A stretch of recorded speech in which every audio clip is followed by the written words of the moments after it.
Europe fields of fireflies and glowworms. I'd like to bring out another guest, who's actually a very dear friend of mine.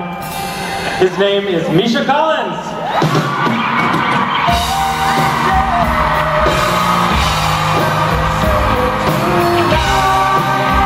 He also happens to be my brother, who's a very special guy.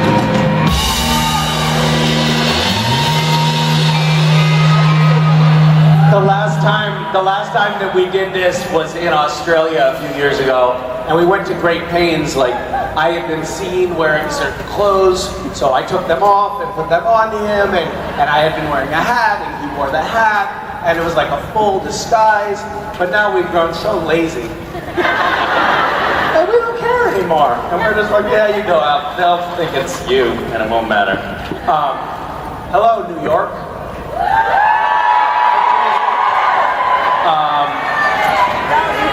I'm sorry, we call this New York from the West Coast. Anything east of the Mississippi is technically New York from France.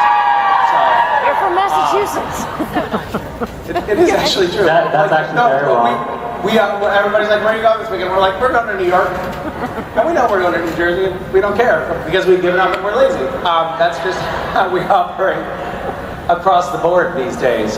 Where is my chair? I've got this. So, how is everybody?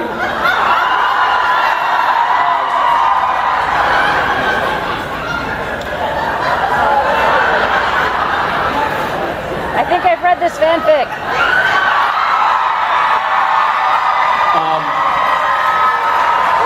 We're a little close to those keyboards, aren't we?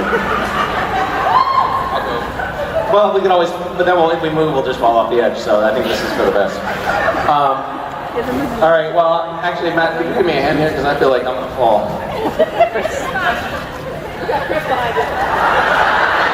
Wait, what?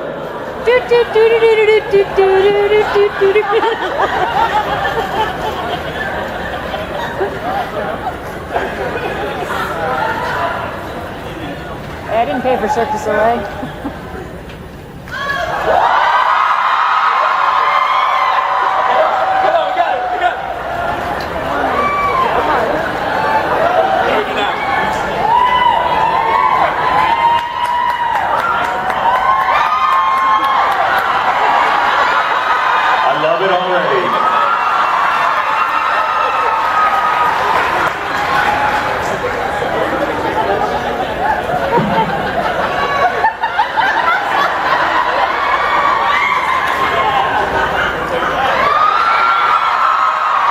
Get it in there.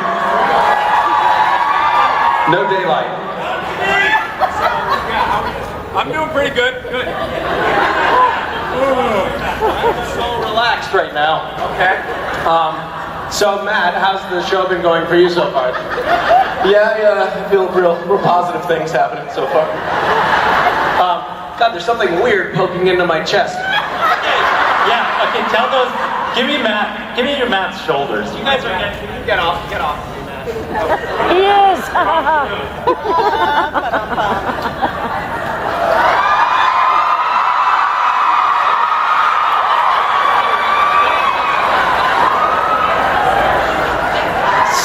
So many things I want to say. Yeah!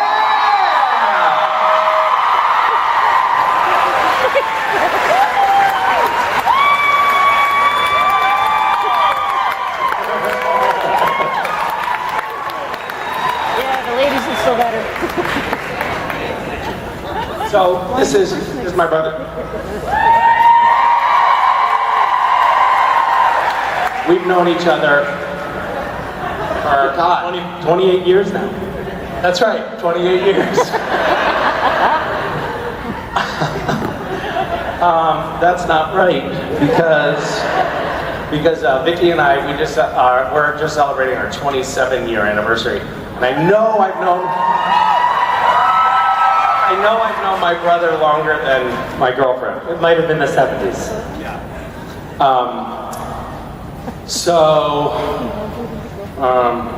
What do you want to talk about? That's Sasha.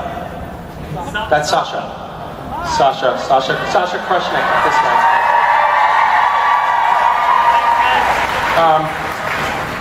What? Oh, where are you going? I'm going. Do you have any questions for Sasha? Who has a question for Sasha? Your jacket. Anybody have a question for Sasha? Yes, what's your question?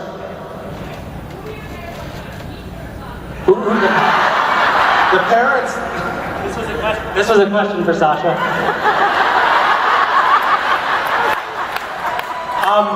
It's actually been a little bit of a juggling act because I always try to give my brother the impression that the parents like him better because he gets a little bit sensitive. So this is actually something that I've had to talk to my parents about. And just be like, hey, look, when Misha's around, can you not always talk about the cool stuff that I'm doing? And actually they've been really cool about it, and I don't think that he has any idea, so it's me.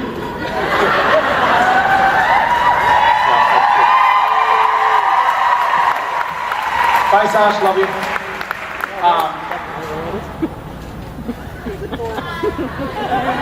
Sash is so my favorite person. I used to be very jealous of him because we would always take the bus every other weekend. We would take the bus to go visit my dad, and it was like a long bus ride. And he would always chat up people on the bus. He's like 2 years younger than me, and I was always too nervous and introverted to talk to anybody. And Sasha would always be like, blah, blah, blah, blah, talking to people. How does he do that? And we had these great bus rides where, you know, as young children, it was just the two of us unaccompanied, sort of busing across from Western Mass to Boston.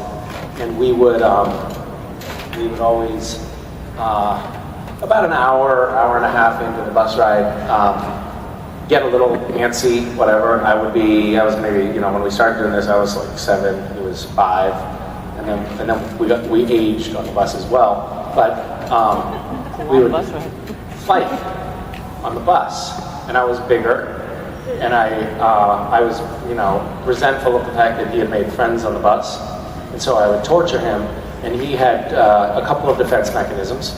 One I still have scar tissue from, which is he grew fingernails, specifically for the purpose of clawing at my flesh.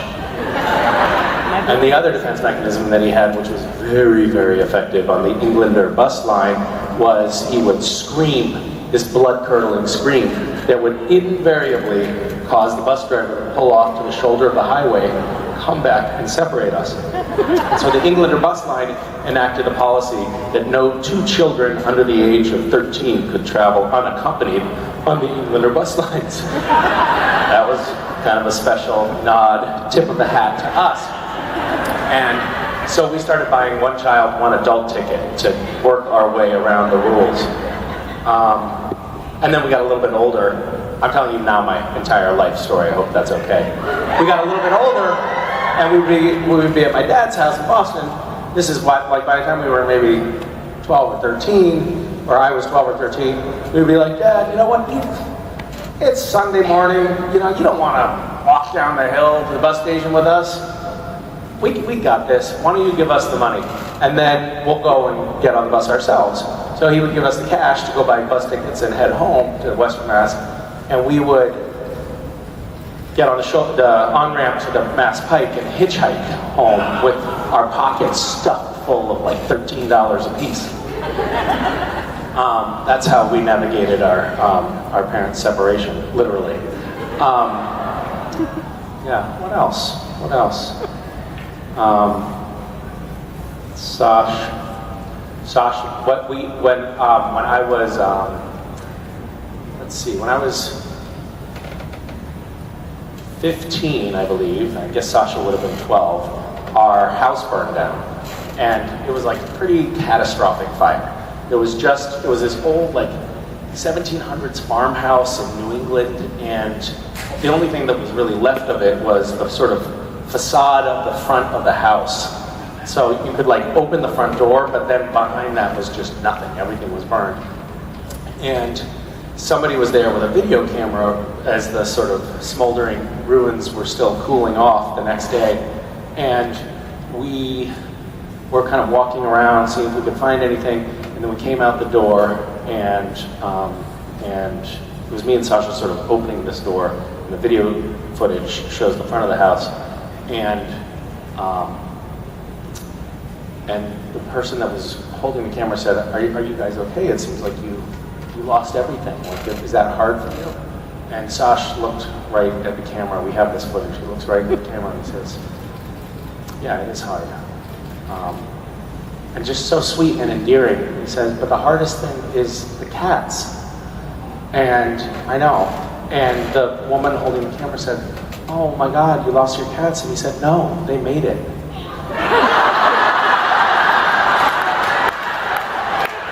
That's just a little humor for the cat lovers in the audience.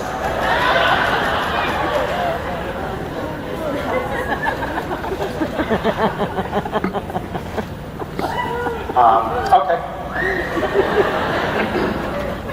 So, what do you guys want to talk about? New Jersey? Nothing? Me? I know how this works. The people in the front are like, there are people on the wings who have questions for you. This is actually not my first convention, believe it or not. Oh, now you're doing a different hand gesture, which is, move it along, asshole. We want to, okay. What have you got over here? Hi, Misha. Hi. I didn't actually have a question ready. I didn't think I would actually get picked. And Oh, I was oh. super nervous. Oh, so you, wait, so it's like a lottery now, right? Yeah. So you kind of like, you thought, I'm not going to get picked, so I'll just come up with some half-ass shitty question. The person will not be able Got it. All right. So I just want to say that I think you're an amazing human being, and you make me want to be a better person.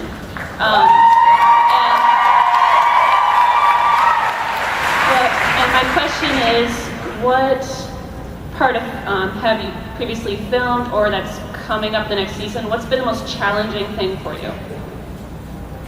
About what's the worst part about working with Jared and Jensen? Well, where do I begin?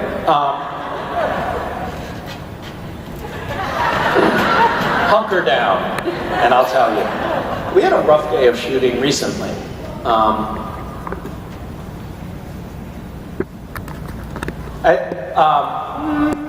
So there's a new person working on the show.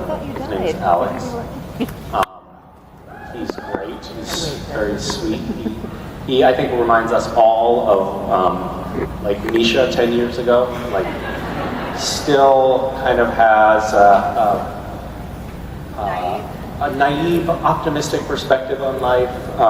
You know, still like at his core, I think believes that people are good. We're quickly chipping away at that, though, and we had a scene where all four of us were in a scene a couple of days ago, and it was not going well by any stretch. They were doing the same kind of stuff that they used to do to me, to him, and seeing it from this vantage point, like how utterly abusive it really is. Like this poor guy is like really trying to do his best and wants to make a good first impression, and he's just being undermined at every turn. And it was so exhilarating for that not to be me that I couldn't help but join in. And so Nina, our director on that episode, she was the director right before Richard Speight, who was directing the current episode. She's just amazing. She's just amazing. And she was like, okay, cut. And we were like halfway through a take. She said, cut. Okay, Jared, Jensen, Misha, you're wrapped. And we were like, wait a minute. We're not at all done with this scene. And she said, I don't care, go home. And apparently, after that, he delivered an Emmy-worthy performance. It was just incredible. All of this emotion poured out of him. So anyway, I know from first-hand experience that working on set without the boys, like having somebody like Robin, our on-set props, reading the lines instead of Jared, for instance, is a godsend. So I can say the most challenging thing is just trying to do a scene with Jared and Jensen. Hi. Hi, how are you? I'm good. How are you? Really good.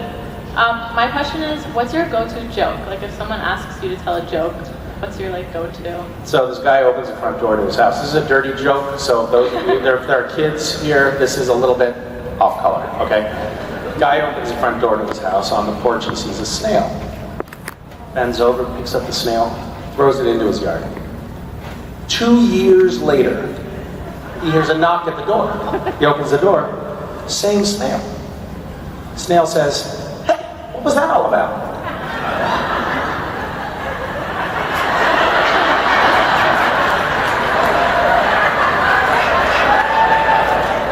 Sometimes it takes about 2 years to get it. Very funny. She's like, very funny. Ha ha ha. Thank you. Speaking of talent, so we weren't. So a few years ago, actually, at the beginning of these, when we first started doing the creation supernatural conventions, we had this thing on Saturday nights, which was awesome, which was the cocktail party, which is everybody sat around tables and miserably waited for hours for actors to pop in at their table for like 1 minute before they got ripped out. Everybody involved hated the process, and everyone was like, we've got to find a better way. There must be a better way. And so we spitballed a little bit, and Richard Speight was like, we should do like a show kind of thing on Saturday nights. And everyone was like, yeah! And then we like, every year we sort of like talk to creation about what each person's responsibilities are going to be for the next year. And so then it was like, okay, so the next year rolled around, and it turns out somehow Richard Speight's great idea of doing a show had now suddenly just fallen on me. Misha is doing a show on Saturday nights. By himself, with no help from anybody. It was just like, you know what, why don't we throw Misha to the wolves, and he can go fuck himself, is exactly what it said in the paperwork. So People would watch. So I was like, well, I don't know what I'm going to do with I'll do a talent show. So I did a talent show, and it was the worst thing that anybody had ever experienced. It was awful. It was so bad that at one point I started getting people to come up and run their little talent things in parallel, because I was like, maybe if everybody does it on stage at once, it'll somehow help. That did not solve the problem. So, but somehow in those early days, I was like, there was this woman that came to the photo ops who had a dog, and the dog did these tricks. Does anybody remember that? Yeah, she's been on there. So I brought her up on stage, and she did these incredible dog tricks. And I thought this was like a home run. And then they canceled, immediately after that, they canceled the Misha set. I was like, you're done. And then that's when like Rob started coming, and the band, and Saturday Night Special was born. From the ashes of my horrific showmanship arose this mighty phoenix that is what we have now for Saturday Night Special. And that woman, so backstage, everybody's always like, it's a running joke. They're always talking about like Misha and his dog tricks, like you know, as a way to cut me down, as a way to make me feel bad about myself. That's what they do to me. And she is a finalist in America's Got Talent now. So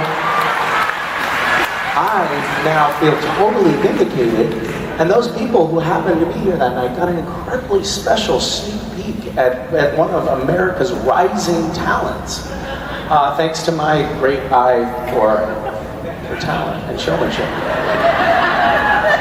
So not only do I tell some of the best jokes, but I'm a great talent scout as well.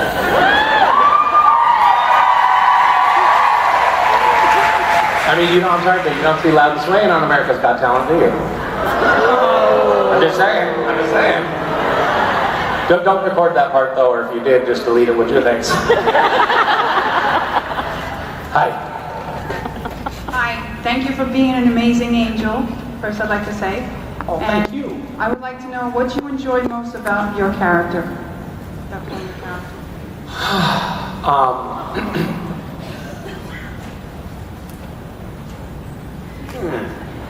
character. No, I'm worried that Loud and Swaying is going to come out from behind stage and attack them. What about Michael? You know, I don't know. I love I mean, Cass is this amazing combination of incredibly powerful, incredibly wise in some respects. Like, he's been around for thousands of years. He knows so much, and he understands, I think, he understands like nuances about the fabric of the universe in ways that most of the characters on the show don't. And yet, he is truly and deeply dim-witted. And I love the oxymoronic combination of those two facets of his character. Yeah. Thank you. Thank you. Hi. I'll do that. Well, my question is why you were in that jacket. Well, I wasn't, so. It's a really eye-catching jacket. That's all I had. I was not supposed to post that, so I did not post it. So I don't know what you're talking about. I assume that's been deleted. Well, will be when I get my phone back. It's a little late. I hope Jared doesn't have it. I do not have my phone on me, and that's not a good thing.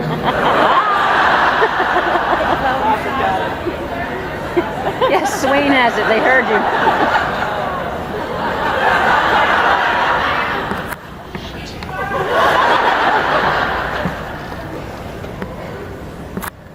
If I look super panicked for the rest of the panel, you'll know why. What did you think? I mean, if I had posted that, what would you think of it? Dashing? What, were you wearing the matching pants or were they regular pants? I wasn't wearing any pants. I'll actually tell you. I was wearing. I'll tell you this. I was wearing extremely expensive pants. The most expensive pants I've ever put on my body. And I was horsing around almost immediately after putting the pants on. And I did something like this, in a kind of like a weird, like, joke wrestle move. And they ripped from here all the way down, like, all the way down. I was like, oh, oops. So that was super good.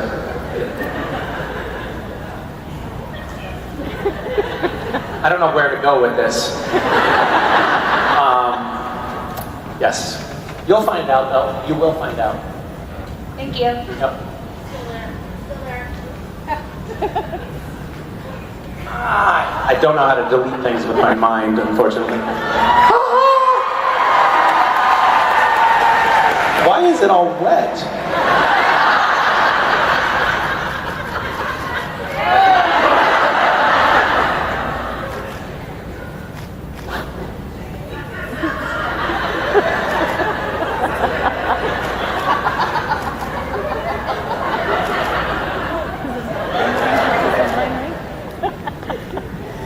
We already got it.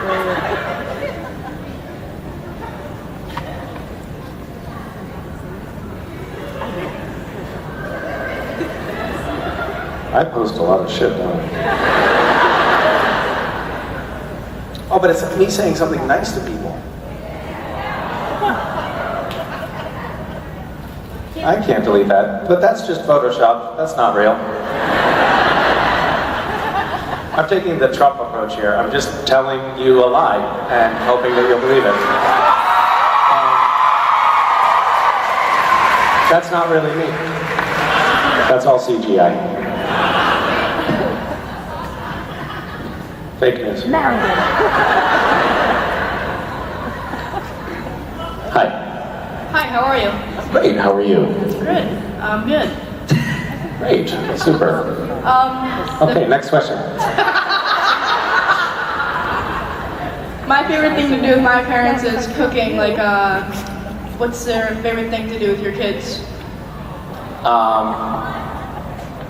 What do you guys cook? We like making pancakes and waffles. Oh yeah? Yeah. I like making pancakes and waffles.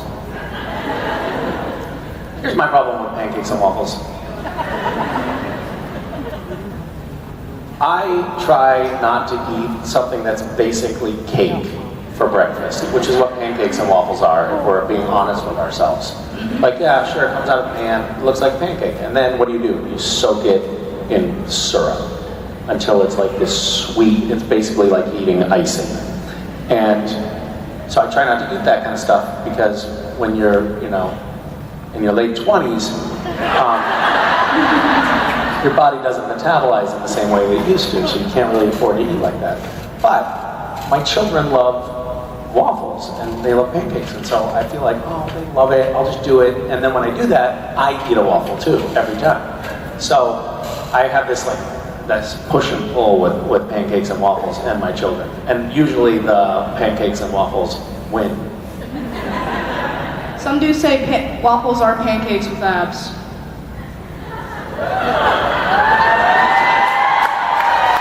This guy's on fire. That really helps me rationalize a lot of waffles.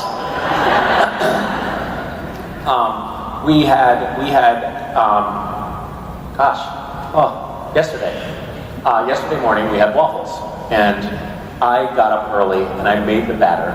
And I'm the cook in the house, so my wife is not the cook. She's never really cooked, and because I like to cook, she feels self-conscious about cooking, and I'm also like a judgmental prick, so she feels self-conscious about cooking, and so she really doesn't do it very much. And when she does, she's always afraid that she's going to screw something up, and then that makes her screw something up. So anyway, I went for a run early, but I made the waffle batter, and I turned on the waffle iron, and I cleaned off the old oil and butter on it, and I set a little can of compressed coconut oil spray next to it. I just laid it all out so you couldn't screw it up.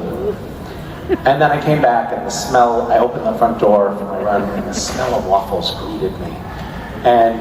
And then just as I got into the kitchen, the little bell dinged saying that the waffles were ready. And then I tried to open it, and of course the waffles are just completely cemented onto both sides of the waffle iron, and it peeled apart, and it was just like this gaping maw of nastiness. And I was like, oh, what happened?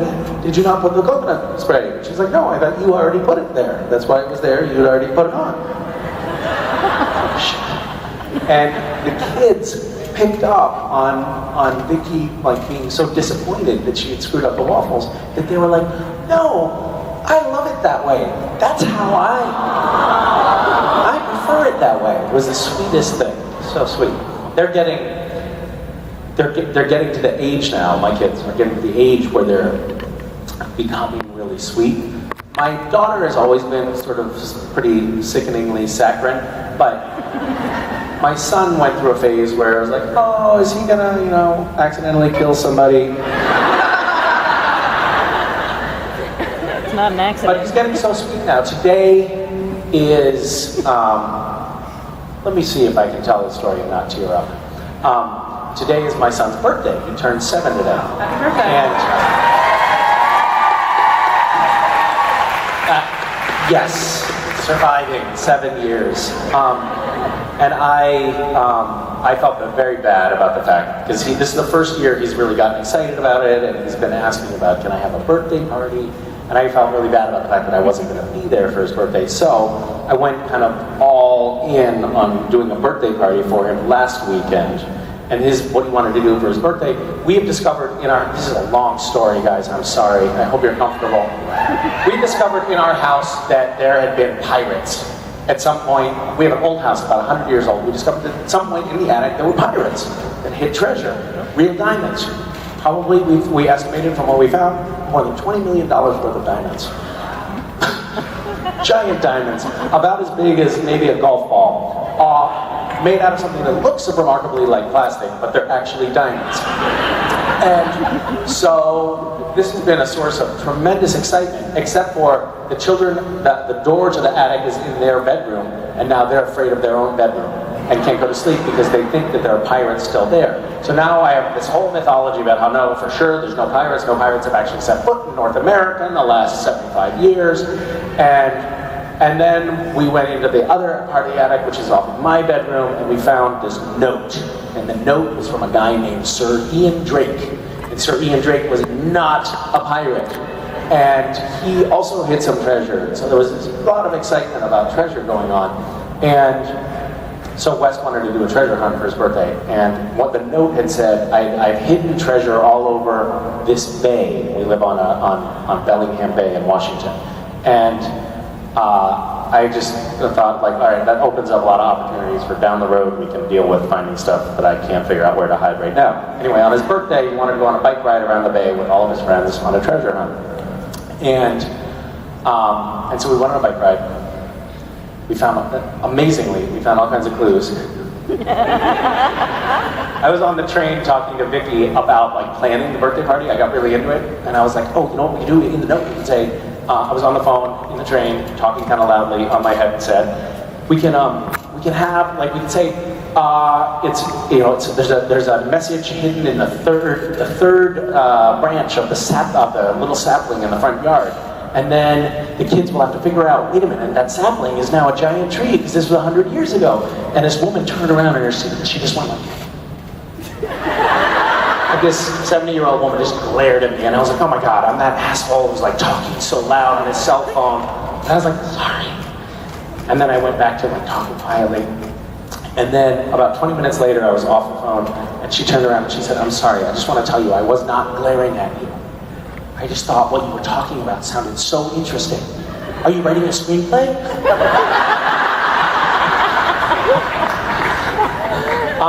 So anyway, we had a lot of fun with it. Found treasure all over the bay. The kids were so excited, and then there was a big treasure trove of this like box like this, filled with all of these incredible coins, going back hundreds and hundreds of years, each one of them. And they looked remarkably to me like plastic, but the kids knew that they were authentic. And so they each, like, they parsed out to each of the kids like 5 pieces of these like really incredibly valuable things. And then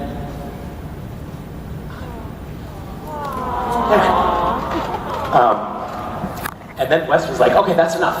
We're gonna give the rest to the homeless. And it was so sweet. It was so sweet. It makes me think. And then I was like, wait a minute, how are we gonna do that?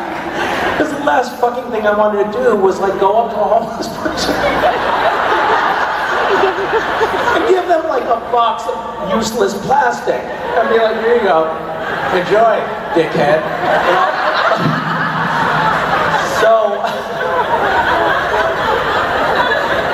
So we stopped off at the drop-in center, and the kids were in the minivan, and they were like looking out the window, and I took this thing, and I went up to it. There's a small group of homeless people standing together, and I said, can you guys do me a favor? My kids think this is real treasure, and they wanted to give it to people at the drop-in center, but will you just act like it's real treasure for a second? And also, I did put some real money in here for you. And they were very sweet about it. It worked out well, and the kids were very, they felt like they'd done something good.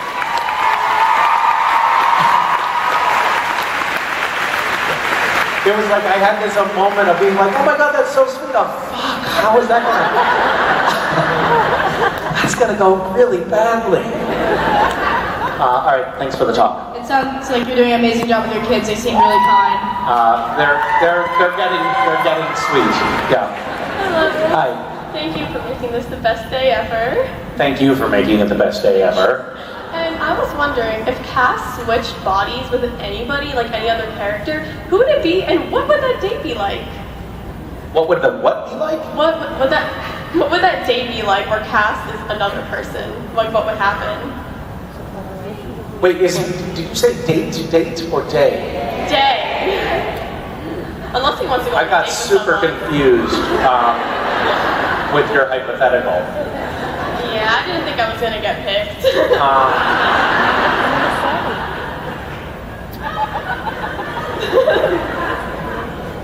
I don't know. I think Maybe the Impala, because I've always wanted to have Sam and Dee drive me.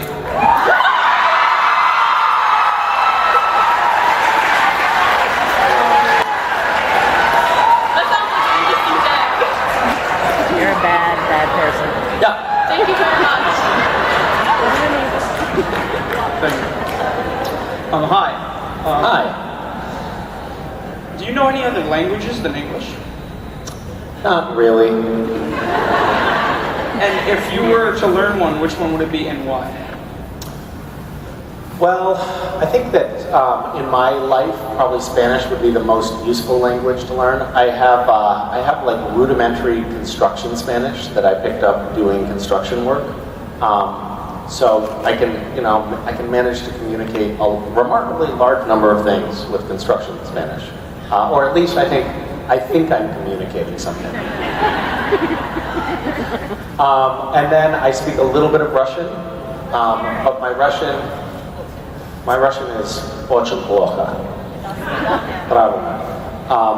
I used to speak pretty, like I used to be able to have a conversation in Russian, but it's kind of atrophied. I haven't spoken Russian in a long time. I like the idea of learning Chinese. My kids are learning Chinese. And it's pretty cute. Yeah. And I That reminds me of a story. So, I'm sorry, this is like Tangent City today. So, Today. my daughter, what did you just say, Kristen? It wasn't me, it was fun. Yeah. Someone said, oh yeah, today? So, my daughter was very tired, and when she gets very tired, she can be very frustrated because she can just like be inconsolable. It can be a situation where there's nothing you can do right. Like she'll be like, I want my pacifier, and you can be like, there's your pacifier, and she'll go, you pointed at my pacifier, now I can't touch it. It's like a real lose situation. So we were coming out of this like burger and fry place, and there was this little outdoor seating area, and I was like, come on Mason, we gotta go home, it's time to go. And we rounded the corner, and there was this gaggle of girls who were all like, oh my god, Misha Collins, and they all were like, can we take pictures? I was like, yeah, real quick, because I gotta run. And then Mason just stopped right there in front of them on the sidewalk. She crumpled to her knees and she said, I wanna go! And I was like, I know, honey, I wanna go too, let's go. And she said, no! I wanna go! And I said, I do too, let's go, please. And these girls are like, you know, what a weird family dynamic they have. And then I said, I want to go too. He said, I want to go. Let's go. She said, no, stop saying that. I want to go. And I said, I don't know what you're saying. I don't understand. And she said, I want to go. And I said, okay. And she said, I want to go over there to the pet store. And I was like, what are you talking about? And she said, go. It's Chinese for dog.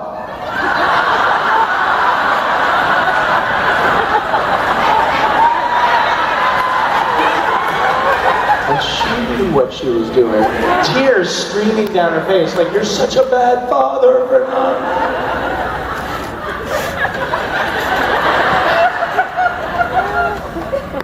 Anyway, I take it back. Their Chinese stuff is not cute at all.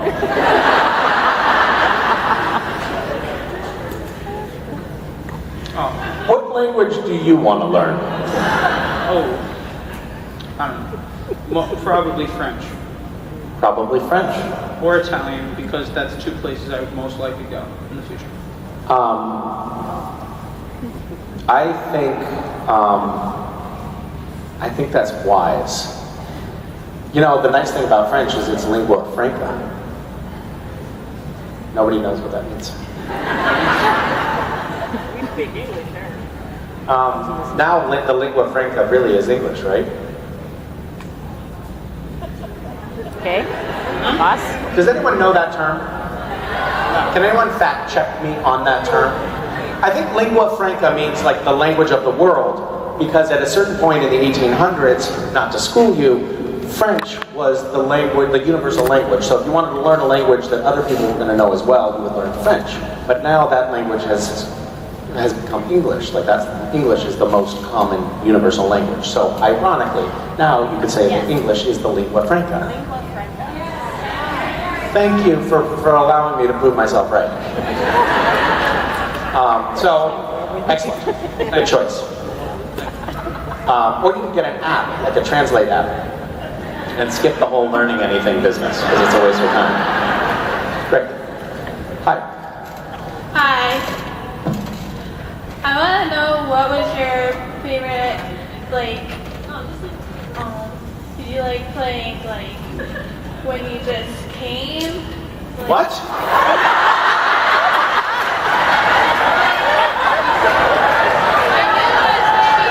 Is this a when Harry met Sally question? Where are you going with this? I'm horrible at this. You're making me very nervous right now. I usually don't fake it, if that's what you're asking. Which one did you like to play better? When you just started the show, Started to show? When you just started Supernatural, the cast that you play now, the Leviathans, or when you played Lucifer? Specify which. Great. Which one did you like to play better? Oh, which one did I like to play better? Okay.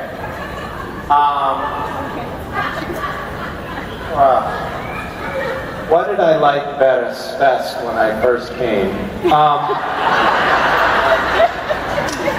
What was your biggest influence? When I came all over the show,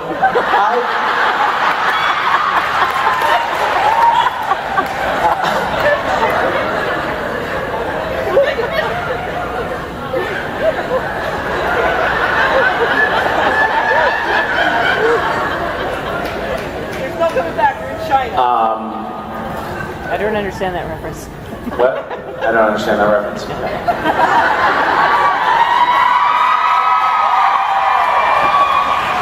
You're welcome. You know, we haven't had that scene. We should have that scene in the show. The scene where Cass walks in on people copulating, and he's like,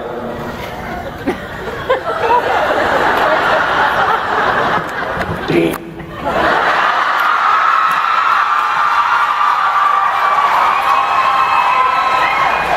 Sam. It's time to go.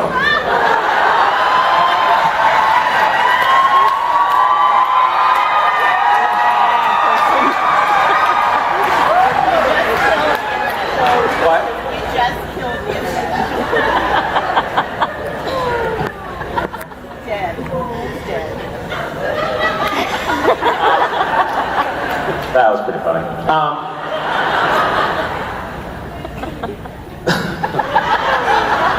I mean, I have to say that Cass is my favorite, don't I? I have to say that.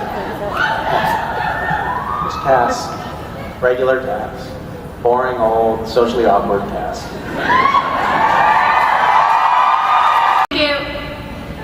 Thank you. Thank you for making that not at all awkward. How's it going? I'm good. My name's Amanda. Hi, Amanda. Hi, Misha. I'm a theater major in college. Oh, I'm so sorry. Thank you.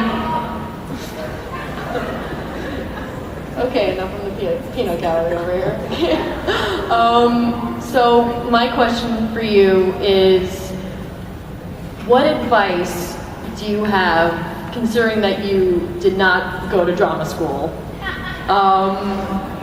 What advice do you have for someone who wants to pursue a career in acting and in stage work or film work or any type of performing arts kind of work?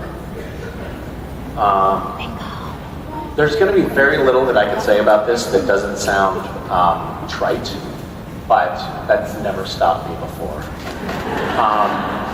Nothing does. I think so.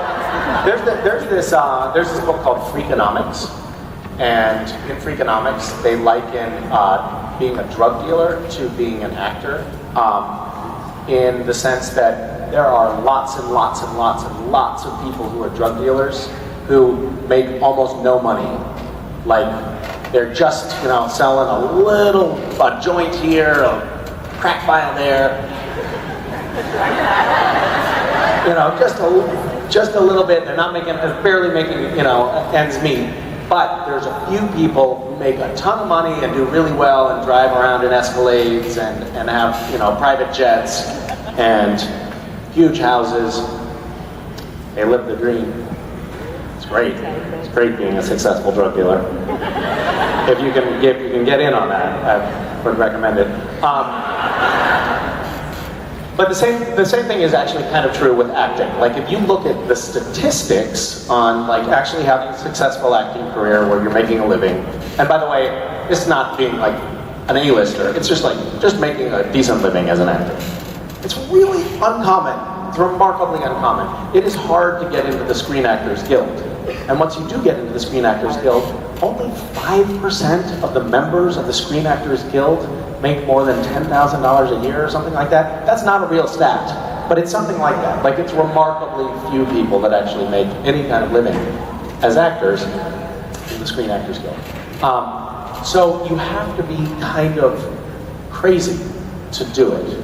And you have to have this weird blind faith. And you have to just go after it and be okay with not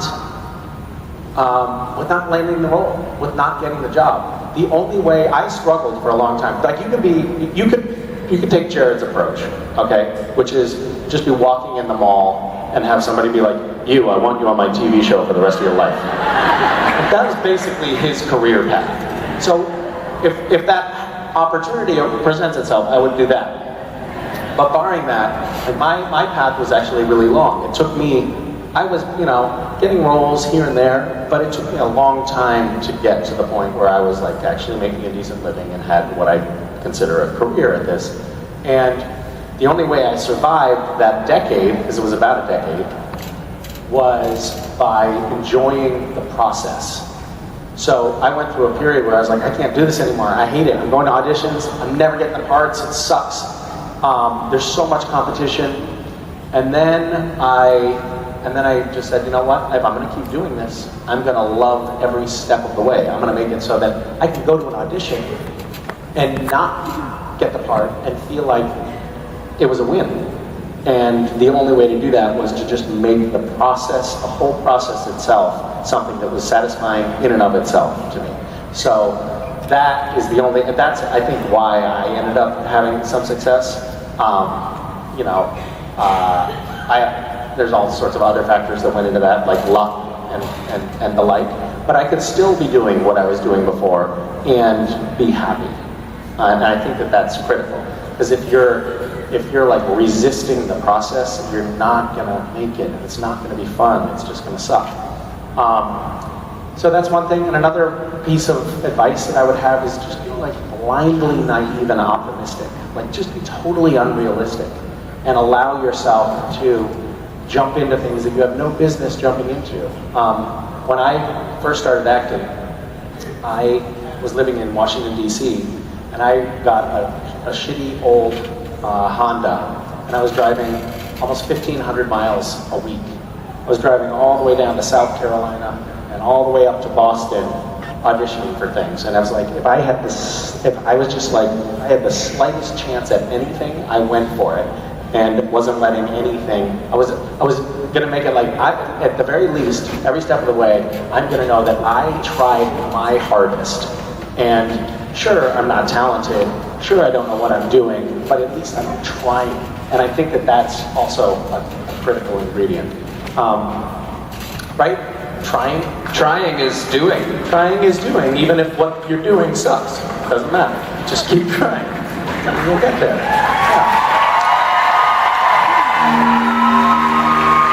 Thank you so much. Thank you. Hi guys. Hi, buddy. How's it going? Really good. How you doing? Yeah, pretty good, actually. Yeah. Remarkably well. For somebody who's slept as little as I have. Yeah? Late flight? Early flight. Early flight. I was shooting last night, and then the only way I could get here in time to do the convention was there was a flight out of Seattle, but it was like a 4-hour, because of a lengthy border crossing drive from Vancouver to Seattle. So I basically got there just in time to get on a 5:50 flight this morning. And as I was getting on the flight, I was like, at least I'm going to sleep on this flight. So I took a sleeping pill and then didn't sleep. So I'm like this combination of like that grogginess that you get from having, self-drugged yourself and no sleep. And it's great. So Have awesome. some whiskey, that helps. Thank you guys. I think he loves you guys that much. So that's pretty amazing. It's you, actually. I just didn't want to miss you. Hey guys, having Jason Mann's host is so much better, isn't it? Just if you have a chance, tweet something to that effect to Rich and Rob when you get around to it. Or don't, either way. It's fine. Ladies and gentlemen, please give it up for the one, the only, Misha Collins.